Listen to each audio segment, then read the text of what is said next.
Hi techies, welcome back to our Techie Vinod channel. நான் உங்க Vinod Kumar. Microsoft தரப்புல இருந்து பாத்தீங்கன்னா Windows 11க்கான லான்ச் ஈவென்ட் வந்து பாத்தீங்கன்னா இன்னைக்கு தான் வச்சாங்க. அதாவது 25ஆம் தேதி. பட் என்ன ஆச்சுன்னா போன வாரமே பாத்தீங்கன்னா Windows 11 வந்து பாத்தீங்கன்னா ஆன்லைன்ல யாரோ லீக் பண்ணிட்டாங்க. Windows 11ல என்னென்ன ஃபீச்சர்ஸ்லாம் இருக்கு, என்னெல்லாம் அவங்க சேஞ்ச் பண்ணிருக்காங்க, என்னெல்லாம் அவங்க ரிமூவ் பண்ணிருக்காங்க, Windows 11 வந்து நம்ம இன்ஸ்டால் பண்ணணும்னா நம்ம சிஸ்டமோட ரெக்யூர்மெண்ட்ஸ் என்னென்ன இருக்கணும், தென் அஃபிஷியல் Windows 11 வந்து என்னைக்கு ரிலீஸ் ஆகும் அப்படிங்கிறது எல்லாமே வந்து பாத்தீங்கன்னா இந்த வீடியோ நம்ம தெளிவா பார்க்கலாம்.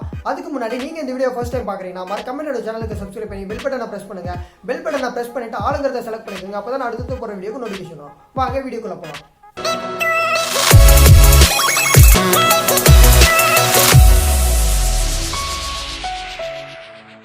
ஸோ இதுதான் வந்து பார்த்தீங்கன்னா Windows 11ஓட யூசர் இன்டர்ஃபேஸ். ஸோ இந்த யூசர் இன்டர்ஃபேஸில் ஃபஸ்ட்டு ஸ்ட்ரைக் ஆகிற விஷயம் என்னன்னு பார்த்தீங்கன்னா இந்த டாஸ்க் பார் தான். இந்த டாஸ்க் பாரில் வந்து பார்த்தீங்கன்னா நிறைய சேஞ்சஸ் வந்து அவங்க கொண்டு வந்திருக்காங்க.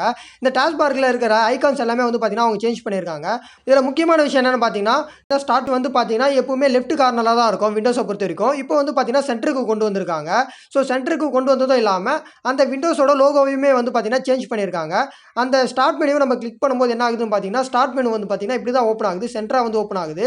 ஸோ இதில் வந்து பார்த்தீங்கன்னா ஸ்டார்டிங்கில் வந்து பின்னு சொல்லி கொடுத்துருக்காங்க. இங்கே வந்து பார்த்தீங்கன்னா நம்ம என்னென்ன ஆப்லாம் வந்து பின் பண்ணணுமோ அதை வந்து நம்ம பின் பண்ணிக்கலாம்.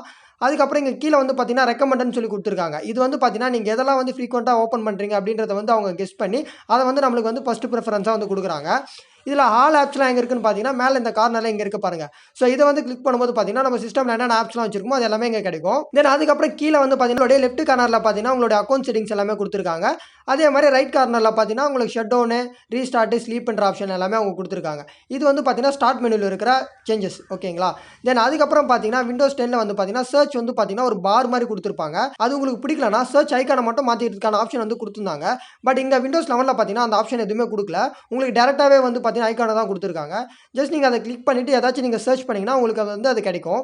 ஸோ நீங்கள் சர்ச் பண்ணுறது பார்த்தீங்கன்னா என்ன மாதிரி சர்ச் வேணும், உங்களுக்கு ஆப் சர்ச் பண்ணுறீங்களா, டாக்குமெண்ட் சர்ச் பண்ணுறீங்களா, இல்லை செட்டிங்ஸ் சர்ச் பண்ணுறீங்களா அப்படின்றது பார்த்தீங்கன்னா நீங்கள் இங்கேயே வந்து செலக்ட் பண்ணிக்கலாம். அதுக்கப்புறம் என்னென்னு பார்த்தீங்கன்னா இங்கே வந்து டாஸ்க் வியூ வந்து கொடுத்துருக்காங்க. ஸோ இங்கே வந்து பார்த்தீங்கன்னா நீங்கள் ஒரே டைமில் வந்து பார்த்தீங்கன்னா 2-3 டெஸ்க்டாப் வந்து பார்த்தீங்கன்னா நீங்கள் ஓப்பன் பண்ணி யூஸ் பண்ணிக்கலாம். டெஸ்க்டாப் 1ல் நீங்கள் என்னென்ன ஆப்ரேஷன்ஸ்லாம் பண்ணிட்டு இருந்தீங்களோ அது அப்படியே இருக்கும். நீங்கள் டெஸ்க்டாப் 2 ஓப்பன் பண்ணிங்கன்னா அது வந்து டெஸ்க்டாப் 1ல் இருக்கும். இதில் வந்து பார்த்தீங்கன்னா உங்களுக்கு காட்டாது. ஸோ இது வந்து பார்த்தீங்கன்னா ஒரு ஃப்ரெஷ்ஷான இன்டர்ஃபேஸ் மட்டும் உங்களுக்கு காட்டும். ஸோ அதுக்கப்புறம் பார்த்தீங்கன்னா விண்டோஸில் வந்து வெக்கேட்னு சொல்லி ஒன்று கொடுத்துருக்காங்க. ஸோ இப்போ வந்து பார்த்தீங்கன்னா நான் இன்டர்நெட் வந்து கனெக்ட் பண்ணல. ஸோ அதனால் வந்து பார்த்தீங்கன்னா உங்களுக்கு இப்படி காட்டுது. ஸோ நான் இன்டர்நெட் கனெக்ட் பண்ணிட்டு காட்டுறேன் பாருங்கள்.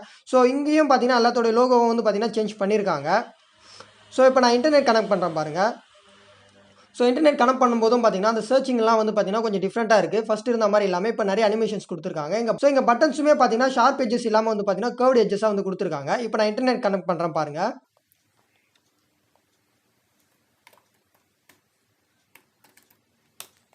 ஸோ அந்த கனெக்டிங்கோட அனிமேஷன்ஸ் கூட பார்த்தீங்கன்னா கொஞ்சம் சேஞ்சஸ் கொடுத்துருக்காங்க. ஸோ இப்போ நான் கனெக்ட் பண்ணிட்டேன். இப்போ விக்கெட்ஸ் ஓப்பன் பண்ணுறேன் பாருங்கள். ஸோ இந்த விக்கெட்ஸில் பார்த்தீங்கன்னா உங்களுடைய வெதர் கண்டிஷன்ஸ், அதுக்கப்புறம் ஷேர் மார்க்கெட்டோட டீட்டெயில்ஸ், அதுக்கப்புறம் வந்து பார்த்தீங்கன்னா நியூஸ் ஃபீட்ஸ். ஸோ நம்ம ஆண்ட்ராய்டில் வரும் பார்த்தீங்களா கூகுள் ஓப்பன் பண்ணால். ஸோ அந்த மாதிரி வந்து பார்த்தீங்கன்னா இங்கே நியூஸ் ஃபீட்ஸ் வந்து கொடுத்துருக்காங்க. இந்த நியூஸ் ஃபீட்ஸுமே வந்து பார்த்தீங்கன்னா நீங்கள் கஸ்டமைஸ் பண்ணிக்கலாம். உங்களுக்கு என்னென்னலாம் இன்ட்ரெஸ்ட் இருக்கோ அது மட்டும் இங்கே வர மாதிரி நீங்கள் வந்து கஸ்டமைஸ் பண்ணி வச்சுக்கலாம். ஸோ அதுக்கான ஆப்ஷன் வந்து பார்த்தீங்கன்னா இங்கே கொடுத்துருப்பாங்க. கஸ்டமைஸ் மேனேஜ் இன்ட்ரெஸ்ட் அப்படின்னு சொல்லி ஒரு கொடுத்துருக்காங்க பாருங்கள். இதில் போயிட்டு பார்த்தீங்கன்னா உங்களுக்கு என்னென்ன இன்ட்ரெஸ்ட்டோ அதை மட்டும் நீங்கள் செலக்ட் பண்ணிட்டீங்கன்னா அதோட ஃபீட்ஸ் வந்து பார்த்தீங்கன்னா உங்களுக்கு அதிகமாக கிடைக்கும். ஸோ அதுக்கப்புறம் பார்த்தீங்கன்னா இங்கே ஃபைல் மேனேஜரோட ஐகான்ஸுமே மாற்றிருக்காங்க. ஸோ அதுக்கப்புறம் பார்த்தீங்கன்னா மைக்ரோசாஃப்ட்டோட எட்ஜ் வந்து டிஃபால்ட்டாக அவங்க கொடுத்துருக்காங்க. இன்டர்நெட் எக்ஸ்ப்ளோரர் வந்து பார்த்தீங்கன்னா இதில் வந்து ரிமூவ் பண்ணிட்டாங்க, ஓகேங்களா. அதுக்கப்புறம் இங்கே வந்து பார்த்தீங்கன்னா உங்களுக்கு சார்ஜ் அனிமேஷன்ஸ், ஸோ வைஃபை எல்லாமே இங்கே கொடுத்துருக்காங்க. ஸோ இங்கே ஸ்பீக்கர்ஸில் வந்து பார்த்தீங்கன்னா பெருசாக எந்த சேஞ்சஸுமே கொடுக்கல. விண்டோஸ் 10ல் எப்படி இருந்துச்சோ அதே மாதிரி தான் இங்கே வால்யூம் ராக்கர்ஸ் எல்லாமே கொடுத்துருக்காங்க. அதுக்கப்புறம் என்ன சேஞ்சஸ்ன்னு பார்த்தீங்கன்னா இங்கே கீபோர்டில் வந்து கொஞ்சம் சேஞ்சஸ் கொடுத்துருக்காங்க. கீபோர்டு வந்து பார்த்தீங்கன்னா கொஞ்சம் ஆண்ட்ராய்டில் யூஸ் பண்ணுற மாதிரி இருக்குது. ஸோ கொஞ்சம் இங்கே வந்து பார்த்தீங்கன்னா மினிமலிஸ்ட்டாக கொடுத்துருக்காங்க. ஸோ பார்க்க வந்து நல்லா இருக்குது. இந்த கீபோர்டோட லேஅவுட் வந்து அவங்க சேஞ்ச் பண்ணியிருக்காங்க. இந்த தீம் வந்து பார்க்கறதுக்கு கொஞ்சம் நல்லா இருக்குது. தென் அதுக்கப்புறம் என்ன சேஞ்சஸ்ன்னு பார்த்தீங்கன்னா ஸோ இங்கே வந்து டேட் அண்ட் டைம் கொடுத்துருப்பாங்க. ஸோ இந்த விண்டோஸ் 11ல் பார்த்தீங்கன்னா இங்கே கீழே வந்து பார்த்தீங்கன்னா உங்களுடைய டேவுமே அவங்க மென்ஷன் பண்ணியிருக்காங்க. ஸோ இப்போ நோட்டிஃபிகேஷன் பேனல் ஓப்பன் பண்ணும்போதும் பார்த்தீங்கன்னா எல்லாத்தோட பட்டன்ஸுமே பார்த்தீங்கன்னா எட்ஜஸ் வந்து ஷார்ப்பாக இல்லாமல் கர்வ்டாக கொடுத்துருக்காங்க. அதுக்கப்புறம் பார்த்தீங்கன்னா இங்கே பிரைட்னஸ் லெவலில் டிக்ரீஸ் பண்ணுறதும் இன்க்ரீஸ் பண்ணுறதும் பார்த்தீங்கன்னா நல்லா இருக்குது. ஸோ அனிமேஷன்ஸ் வந்து கொடுத்துருக்காங்க, நல்லா இருக்குது. ஸோ எட்ஜஸ் எல்லாமே பார்த்தீங்கன்னா ஷார்ப்பாக இல்லாமல் வந்து பார்த்தீங்கன்னா கர்வ்டாக கொடுத்துருக்காங்க. இது பார்க்க வந்து பார்த்தீங்கன்னா நல்லா இருக்குது. கிட்டத்தட்ட வந்து பார்த்தீங்கன்னா மேக் ஓஎஸை தான் அவங்க காப்பி பண்ணியிருக்காங்க தான் சொல்லணும். ஏன்னா மேக் ஓஎஸில் பார்த்தீங்கன்னா இதே மாதிரி டாஸ்க் பாரில் வந்து பார்த்தீங்கன்னா சென்டராக தான் கொடுத்துருப்பாங்க. அதே மாதிரி இங்கே கொடுத்துருக்காங்க. இன்னொரு விஷயம் என்னென்னு பார்த்தீங்கன்னா இங்கே டாஸ்க் பாரில் ரைட் கிளிக் வந்து பார்த்தீங்கன்னா இங்கே வேலை செய்யலை. இங்கே வந்து பார்த்தீங்கன்னா ரைட் கிளிக் பண்ணிங்கன்னா டாஸ்க் பாரோட செட்டிங்ஸ் மட்டும் தான் வருது, மற்ற செட்டிங்ஸ்லாம் வரல. இதுவே விண்டோஸ் 10ல் பார்த்தீங்கன்னா உங்களுக்கு நிறைய ஆப்ஷன்ஸ் கொடுத்துருப்பாங்க. பட் இங்கே அந்த மாதிரி ஆப்ஷன்ஸ் எதுவுமே கொடுக்கல. டேரெக்டாக வந்து பார்த்தீங்கன்னா டாஸ்க் செட்டிங்ஸ் தான் போகுது. டாஸ்க் பார் செட்டிங்ஸில் பார்த்தீங்கன்னா உங்களுக்கு இன்னொரு ப்ளஸ் ஒன்று கொடுத்துருக்காங்க. ஸோ இந்த சென்டராக கொடுத்தது வந்து பார்த்தீங்கன்னா நிறைய பேர் பிடிக்கல அப்படின்னு சொல்லுவாங்க. ஸோ அதனால் வந்து பார்த்தீங்கன்னா நீங்கள் லெஃப்ட்டாக இன்னுமே சேஞ்ச் பண்ணிக்கலாம். ஸோ லெஃப்ட்டாக சேஞ்ச் பண்ணும்போது பார்த்தீங்கன்னா அது வந்து அந்த லெஃப்ட் கார்னருக்கு போயிடுது. ஸோ நான் வந்து கொஞ்ச நேரத்துக்கு சென்டராகவே வச்சுக்கிறேன். அதுக்கப்புறம் பார்த்தீங்கன்னா டாஸ்க் பாரில் உங்களுக்கு என்னென்னலாம் காட்டணும் அப்படிங்கிறது வந்து பார்த்தீங்கன்னா இங்கேயே நீங்கள் கஸ்டமைஸ் பண்ணிக்கலாம். ஸோ எதெல்லாம் நீங்கள் ஆஃப் பண்ணிங்களோ அதெல்லாம் வந்து பார்த்தீங்கன்னா இங்கேருந்து போயிடும். சரி, இதுதான் வந்து பார்த்தீங்கன்னா டாஸ்க் பாரில் கொடுத்துருக்க அப்டேட்ஸ். ஓகேங்களா? ஸோ அதுக்கப்புறம் நான் இந்த டாஸ்க் பாரோட செட்டிங்ஸ் ஓப்பன் பண்ணும்போதே பார்த்தீங்கன்னா இங்கேயும் பார்த்தீங்கன்னா பெண்டாக வந்து கொடுத்துருக்காங்க. ஸோ இங்கேயுமே பார்த்தீங்கன்னா எட்ஜஸ் வந்து பார்த்தீங்கன்னா ஷார்ப்பாக இல்லாமல் வந்து கர்வ்டாக கொடுத்துருக்காங்க. ஸோ என்ன ஒரு ப்ரோக்ராம் ஓப்பன் பண்ணாலுமே என்ன ஒரு சாஃப்ட்வேர் ஓப்பன் பண்ணாலுமே பார்த்தீங்கன்னா அந்த டயலாக் பாக்ஸ் வந்து பார்த்தீங்கன்னா ஷார்ப் எட்ஜஸ் இல்லாமல் வந்து பார்த்தீங்கன்னா கர்வ்டாக தான் கொடுத்துருக்காங்க. தென் வேறு என்ன சேஞ்சஸ் அப்படின்னு பார்த்தீங்கன்னா வால்பேப்பர் விண்டோஸ் 10ல் இருந்த வால்பேப்பர்ஸ் வந்து சேஞ்ச் பண்ணியிருக்காங்க. இங்கே எங்கேயுமே வந்து பார்த்தீங்கன்னா வால்பேப்பர்ஸில் விண்டோஸ்னு அவங்க மென்ஷனே பண்ணல. புதுசாக வந்து வால்பேப்பர்ஸ் வந்து கொடுத்துருக்காங்க. இதுதான் வந்து பார்த்தீங்கன்னா டிஃபால்ட்டாக விண்டோஸ் 11ஓட வால்பேப்பர். இது வந்து பார்க்குறதுக்கு உண்மையாகவே அட்ராக்டிவாக தான் இருக்குது. ஸோ அதனால தான் நான் இன்னும் சேஞ்ச் பண்ணாமே வச்சிருக்கேன். இது பார்க்கவே உண்மையாக நல்லா தான் இருக்குது. ஸோ அதே மாதிரி நிறைய வால்பேப்பர்ஸ் அவங்க கொடுத்துருக்காங்க. ஸோ அதையும் வந்து பார்த்தீங்கன்னா நம்ம செட்டிங்ஸ் மெனுவிலே பார்த்து எடுக்கலாம். ஸோ இங்கே தீம்ஸில் போனீங்கன்னா தீம்ஸில் போயிட்டு பேக்ரவுண்டில் போனீங்கன்னா உங்களுக்கு நிறைய வால்பேப்பர்ஸ் வந்து இங்கே கொடுத்துருப்பாங்க. தீம்ஸில் வந்து பார்த்தீங்கன்னா நிறைய கொடுத்துருக்காங்க. பேக்ரவுண்ட்ஸில் போனீங்கன்னா உங்களுக்கு என்னென்ன வால்பேப்பர் வேணும் அப்படிங்கிறது வந்து பார்த்தீங்கன்னா நீங்கள் செலக்ட் பண்ணிக்கலாம். ஸோ டிஃபால்ட்டாக வந்து பார்த்தீங்கன்னா ஒரு 5 வால்பேப்பர் வந்து கொடுத்துருக்காங்க. உங்களுக்கு இந்த வால்பேப்பர் பிடிக்கலன்னா நீங்கள் வால்பேப்பர் கூட வச்சுக்கலாம். பட் வால்பேப்பர்ஸ் உண்மையாகவே வந்து பார்த்தீங்கன்னா நல்லா தான் இருக்குன்னு நான் சொல்லணும். ஸோ இந்த டிஃபால்ட் வால்பேப்பர் வந்து பார்த்தீங்கன்னா எனக்கு ரொம்பவே பிடிச்சிருக்கு. அதுக்கப்புறம் பார்த்தீங்கன்னா விண்டோஸ் செட்டிங்ஸ்லாம் கொடுத்துருக்காங்க. கலர்ஸு, லாக் ஸ்க்ரீனு, ஃபான்ட்ஸ், அப்புறம் ஸ்டார்ட்டு, டாஸ்க் பார் இது எல்லாமே பார்த்தீங்கன்னா விண்டோஸ் 10ல் இருக்க மாதிரி தான் இருக்குது. பெருசாக வந்து அப்டேட்ஸ் எதுவுமே இல்லை. ஸோ டாஸ்க் பாரில் பெரிய அப்டேட்ஸ் இருக்குது. ஸோ அதுக்கப்புறம் என்னென்னா இந்த ஸ்டார்ட் மெனு நம்ம கிளிக் பண்ணும்போது பார்த்தீங்கன்னா இங்கே ஒரு அனிமேஷன் வருது பார்த்தீங்களா? ஸோ இந்த அனிமேஷன்ஸ் வந்து கொடுத்துருக்காங்க. அதே மாதிரி ஒவ்வொரு பட்டன்ஸ்க்குமே வந்து பார்த்தீங்கன்னா அனிமேஷன்ஸ் கொடுத்துருக்காங்க. ஸோ இது வந்து பார்க்குறதுக்கு நல்லா இருக்குன்னு தான் சொல்லணும். ஸோ எல்லாமே வந்து பார்த்தீங்கன்னா கொஞ்சம் அனிமேட்டடாக கொடுத்துருக்காங்க. நிறைய அனிமேஷன்ஸ் வந்து இதில் ஆட் பண்ணியிருக்காங்க.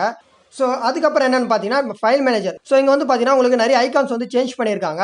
விண்டோஸ் 10ல் பார்த்தீங்கன்னா எல்லாமே ஒரே மாதிரி இருக்கும். இங்கே வந்து பார்த்தீங்கன்னா எல்லாமே கொஞ்சம் டிஃப்ரெண்ட்டாக கொடுத்துருக்காங்க. டெஸ்க்டாப்புக்கு ஒரு லோகோ, அதேமாதிரி டாக்குமெண்ட்ஸு, டவுன்லோட்ஸு, வீடியோஸு, ஃபோட்டோஸு, மியூசிக்ஸ்னு சொல்லி எல்லாத்துக்குமே வந்து பார்த்தீங்கன்னா தனித்தனியாக வந்து கஸ்டம் ஐகான் வந்து கொடுத்துருக்காங்க. இது வந்து பார்த்தீங்கன்னா கொஞ்சம் ஆக்சஸ் பண்ணுறதுக்கு ஈஸியாக இருக்குது. எது மியூசிக், எது வீடியோஸ்ன்றது வந்து பார்த்தீங்கன்னா ஆக்சஸ் பண்ண கொஞ்சம் ஈஸியாக இருக்குது. அதே மாதிரி இங்கே டிரைவர்ஸுமே வந்து பார்த்தீங்கன்னா சின்னதாக அப்டேட் வந்து கொடுத்துருக்காங்க. விண்டோஸ் 10ல் வந்து பார்த்தீங்கன்னா அதுவும் வந்து பார்த்தீங்கன்னா ஒரு கிராஸாக தான் இருக்கும். இப்போ வந்து பார்த்தீங்கன்னா எல்லாமே வந்து ஸ்ட்ரைட்டாக இருக்குது. ஸோ இந்த மாதிரி அப்டேட் எல்லாமே அவங்க கொடுத்துருக்காங்க. ஸோ நிறைய ஐகான்ஸ் வந்து பார்த்தீங்கன்னா இங்கே சேஞ்சஸ் வந்து கொடுத்துருக்காங்க. ஸோ செட்டிங்ஸோட ஐகான்ஸுமே வந்து பார்த்தீங்கன்னா நிறைய சேஞ்சஸ் வந்து கொண்டு வந்திருக்காங்க விண்டோஸ் 11ல் பொறுத்த வரைக்கும். அதுக்கப்புறம் இன்னொரு அப்டேட் என்னன்னு பார்த்தீங்கன்னா நீங்கள் மேக்ஸிமைஸ் பண்ணும்போது பார்த்தீங்கன்னா மல்டி டாஸ்கிங்கான ஆப்ஷன் வந்து இங்கே கொடுத்துருக்காங்க. ஸோ உங்களுக்கு என்ன மாதிரி வேணும் அப்படிங்கிறத வந்து நீங்கள் செலக்ட் பண்ணிக்கலாம். இங்கேயே வந்து கார்னர் வேணும், எப்படி மேக்ஸிமைஸ் பண்ணணும், எப்படி மினிமைஸ் பண்ணணுன்றதெல்லாம் கொடுத்துருக்காங்க.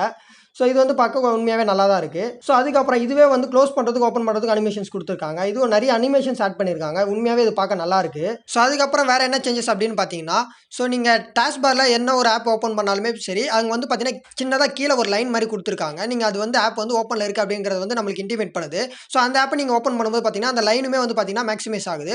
ஸோ அதை நீங்கள் மினிமைஸ் பண்ணும்போது பார்த்தீங்கன்னா ஒரு சின்ன அனிமேஷன் அது ட்ராப் ஆகிட்டு அந்த லைன் வந்து பார்த்தீங்கன்னா திருப்பி சின்னதாக ஒரு டாட் மாதிரி வந்துருக்கு. ஸோ இந்த ஸ்டார்ட் மெனு வந்து பார்த்தீங்கன்னா நீங்கள் ஒவ்வொரு புது ஆப் ஓப்பன் பண்ணும்போது பார்த்தீங்கன்னா அது மூவ் ஆகிட்டே இருக்குது. நீங்கள் அதை க்ளோஸ் பண்ணும்போது பார்த்தீங்கன்னா பேக் டு ஃபார்ம் வந்து வந்துடுது. ஸோ இது வந்து பார்த்தீங்கன்னா யூஏல இருக்கிற டிஃப்ரென்ஸ். அதே மாதிரி நீங்கள் ஒரு ப்ராசஸ் பண்ணீங்க, ஏதாச்சும் ஒரு ஃபைலை நீங்கள் காப்பி பண்ணீங்க, டெலிட் பண்ணும்போது என்ன ஆகும்னு பார்த்தீங்கன்னா விண்டோஸ் 10ல் வந்து க்ரீன் கலரில் ஒரு ஷேட் வந்து பார்த்தீங்கன்னா அது கம்ப்ளீட் பண்ணுற மாதிரி காட்டும். இதே விண்டோஸ் 11ல் பார்த்தீங்கன்னா அந்த சின்ன லைன் வந்து பார்த்தீங்கன்னா அந்த ப்ராசஸ் மாதிரி வந்து காட்டுது. ஸோ இதுதான் வந்து பார்த்தீங்கன்னா விண்டோஸ் 11ல் இருக்கிற யூஏல இருக்கிற டிஃப்ரென்ஸ் எல்லாமே. ஸோ யூஏல மட்டும் தான் டிஃப்ரென்ஸ் இருக்கா, பர்ஃபார்மன்ஸ் வைஸ் எந்த அப்கிரேடும் இல்லையா அப்படின்னு கேட்டிங்கன்னா பர்ஃபார்மன்ஸ் வைஸ்லையுமே அவங்க அப்கிரேட் கொடுத்துருக்காங்க. பர்ஃபார்மன்ஸில் என்னென்ன அப்கிரேட் கொடுத்துருக்காங்கன்னு பார்த்தீங்கன்னா விண்டோஸ் 10 விட விண்டோஸ் 11 வந்து பார்த்தீங்கன்னா கொஞ்சம் சீக்கிரமாக பூட் அப் ஆகும் அப்படின்னு சொல்லியிருக்காங்க. அதேமாதிரி ஆப்பை ரன் பண்ணும்போது விண்டோஸ் 10 விட விண்டோஸ் 11 வந்து பார்த்தீங்கன்னா கொஞ்சம் ஃபாஸ்ட்டாக வந்து ஓப்பன் பண்ணோம், கொஞ்சம் ஃபாஸ்ட்டாக வந்து ப்ரௌசிங் இருக்கும் அப்படின்ற மாதிரி சொல்லியிருக்காங்க. அது மட்டும் இல்லாமல் விண்டோஸ் 10ஓட அப்டேட்ஸ் எல்லாமே வந்து கொஞ்சம் குறைச்சிருக்கும். ஸோ நிறைய அப்டேட்ஸ் வராது. இதில் வந்து பார்த்தீங்கன்னா அப்டேட்ஸோட சைஸ் வந்து குறையும் அப்படின்னு சொல்லியிருக்காங்க. அது மட்டும் இல்லாமல் நீங்கள் கேமிங் ஏதாச்சும் விளையாடுற மாதிரி இருந்துச்சுன்னா விண்டோஸ் 11 வந்து பார்த்தீங்கன்னா ஆட்டோ HDR மோட வந்து சப்போர்ட் பண்ணுது. ஸோ அந்த கேமோட கிராஃபிக்ஸ்க்கு ஏற்ற மாதிரி பார்த்தீங்கன்னா HDR மோட் வந்து பார்த்தீங்கன்னா ஆட்டோமேட்டிக்காக அது ஆப்டிமைஸ் ஆகிருக்கும். ஸோ நீங்கள் யாராச்சும் இன்டர்நெட்டில் இருந்து விண்டோஸ் 11 டவுன்லோட் பண்ணி இன்ஸ்டால் பண்ணியிருந்தீங்கன்னா உங்களுக்கு எல்லாருக்கும் ஒரு இன்ஃபர்மேஷன் சொல்லிக்கிறேன். இது வந்து பார்த்தீங்கன்னா யூசருக்கு கொடுத்த ரோம் கிடையாது. இது வந்து பார்த்தீங்கன்னா டெவலப்பர் ஸ்டேஜில் இருக்கிற ரோம். ஸோ இது வந்து பார்த்தீங்கன்னா செட்டிங்ஸில் சிஸ்டமில் இருக்கிற அபோட்டில் போய் பார்த்தீங்கன்னா உங்களுக்கு போட்டிருப்பாங்க. ஸோ நான் போட்டிருக்க விண்டோஸ் எடிஷன் வந்து பார்த்தீங்கன்னா விண்டோஸ் 11 ப்ரோ எஜுகேஷன். இதோட வெர்ஷன் வந்து பார்த்தீங்கன்னா டெவலப்பர் அப்படின்றத வந்து மென்ஷன் பண்ணியிருக்காங்க. இது வந்து பார்த்தீங்கன்னா டெவலப்பர் ரோம். ஸோ இந்த டெவலப்பர் ரோம்ன்றது ஒன்றும் இல்லை. ஸோ ஒரு விண்டோஸ் 11 வந்து அவங்க லான்ச் பண்ணியிருக்காங்கன்னா அதை வந்து டெஸ்டிங்கில் வச்சிருப்பாங்க. ஸோ ஏதாச்சும் பக் இருக்கும், அந்த டேரெக்டாக வந்து பார்த்தீங்கன்னா யூசர் கிட்ட கொடுக்க முடியாது. ஸோ அந்த ரோம் என்ன பண்ணுவாங்கன்னு பார்த்தீங்கன்னா டெஸ்டிங் பண்ணுவாங்க. அந்த டெஸ்டிங் பண்ணுற ரோம் தான் வந்து பார்த்தீங்கன்னா டெவலப்பர் ரோம் அப்படின்னு சொல்லுவாங்க. இந்த டெஸ்டிங் வந்து பார்த்தீங்கன்னா அவங்க மட்டும் தான் பண்ணுவாங்கன்னு கிடையாது. ஸோ சில யூசருமே வந்து பார்த்தீங்கன்னா அந்த டெஸ்டிங் வந்து பண்ணலாம். ஸோ இந்த விண்டோஸ் இன்சைடர் ப்ரோக்ராம் அப்படிங்கிறது என்னன்னு பார்த்தீங்கன்னா ஸோ விண்டோஸில் லான்ச் ஆக போகிற அப்டேட்டை வந்து பார்த்தீங்கன்னா ப்ரீ பில்ட் அதாவது அந்த டெஸ்டிங்கான பில்டை வந்து பார்த்தீங்கன்னா உங்களுக்கு அப்டேட்ஸாக கொடுப்பாங்க. ஸோ நீங்கள் அதை டவுன்லோட் பண்ணி இன்ஸ்டால் பண்ணி பக் ஏதாச்சும் இருக்குன்னா நீங்கள் ஃபைன் பண்ணி அதை வந்து அவங்களுக்கு ஃபீட்பேக்காக அனுப்பணும். ஸோ இந்த டெவலப்பர் ரூமில் என்ன ப்ராப்ளம் இருக்குன்னு பார்த்தீங்கன்னா, இந்த டெவலப்பர் ரூமில் நிறைய பக் இருக்க வாய்ப்புகள் அதிகமாக இருக்குது. நீங்கள் யாராச்சும் இந்த டெவலப்பர் ரூம் போட்டிருந்தீங்கன்னா வெயிட் பண்ணி அஃபிஷியல் ரூம் வந்ததுக்கப்புறம் இன்ஸ்டால் பண்ணுங்க தான் நான் சொல்லுவேன். ஏன்னா அதில் ஏதாச்சும் பக் இருக்கலாம். உங்களுக்கு ஏதாச்சும் இம்பார்ட்டன்ட் ஒர்க் ஏதாச்சும் உங்கள் லேப்டாப்பில் இருந்துச்சுன்னா அந்த டைமில் பக் இருக்கும்போது உங்களுக்கு ப்ராப்ளம் வர வாய்ப்பு இருக்குது.